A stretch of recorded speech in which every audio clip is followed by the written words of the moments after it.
I am here with the legendary street skater, Sheffey, who I've known for years.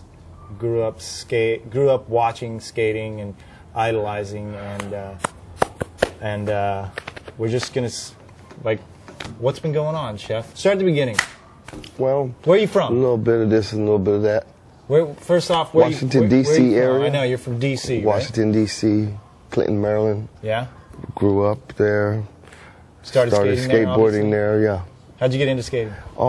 Couple friends. I would skate around, ride the bikes around, and they were boarding, you know, up at the local 7-Eleven. I bump into them, and I would ask them about it. Kind of a little thrash kid myself, kind of punkish, you know. During the days of like Rush and early hip hop, Run DMC was coming out. Like you weren't into baseball or football or anything like that? Yeah. Oh, you were? Yeah, but I had since then quit, you know. Yeah. When you found skating? Yeah. Like the rest of us. Got into skateboarding, and I got a board, and I really liked it. I asked the kid, how is it to ollie, you know? And he's like, well, you have to do this and that. So I got a skateboard, and I went home, and I learned how to ollie, you know. Sick, like and that's when it clicked. Yeah, it took me like an hour, you know. I learned how to ollie up a curb. I just kept going, and then after that, I would meet up with the guys, and we would skate, and they were really ahead already. They were already a couple years into skateboarding and had seen some. So wait, you were kind of a little Grom back then? Yeah. Right? A little kid following the older dudes around? Yeah. Killer. So it was pretty intense. I got hooked. I asked about, you know, where is it? What type of skill is this? Is it art or sports or a hobby? And they're like, it's kind of a hobbyist, you know. They got skateboard shops and stuff like that. And I was like, no way, skateboard shops, dude. They got magazines. Oh, magazines, where's this stuff, you know? And instantly the smell hooked me. I smelled the urethane and the wheels, and I'm like, wow, these are like model cars, you know? Oh, no way. The oil from the bushings of the truck was just intense, the bearings, and I'm like, this is like a model car, but you can ride it, and the board and the graphics and the colors just totally freaked me out. I had to have it, you know. Instantly, I go to my mom, and I'm like, Mom, I want to get this. And she's like, whoa, you better calm down. These things are dangerous. I don't have money like this. And my dad's like, there's no way in hell you're getting involved with this. And I'm all, come on. And, you know, me and my mom would the only thing they're thinking about is the hospital bills. Yeah, my dad liked sports, you know, or obviously the military. He's from the military. Oh, I didn't know But that. he was retired. He you know, did his time in the war and got out of there with Mom. Nothing too much as an officer, but very dedicated private. You know, they did that, and he got back home. But he was kind of like, he didn't want to go for it because I guess he knew at the time it was kind of illegal. Even though in 1986, you know, we're going around town hitting up curbs and thrashing is costly, you know, chipping cement and leaving marks, as I know now, you know, 20-something years later, even when I look at it and I go, man, they want footage, don't they know I'm this 36-year-old guy? It's illegal. I go, that's no way to get sponsored again or get money, Sean. You got to look over that and live for the, you know, the fame and capture the glory. But it hits me, and I go, be a little more careful these days. Hey, unleash that responsibility. You weren't worried about it when it first got to you. How about your first days of like being good enough to get free boards and free, like getting sponsored? How'd that come about?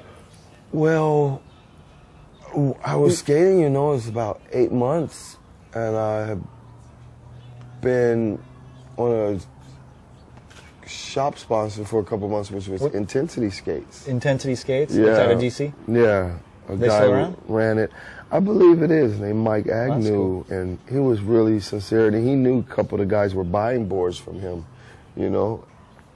I checked him out, and I was like, I'm really into this. So we got a couple boards from him. And then he had a shop going, and they sponsored some of the guys, you know.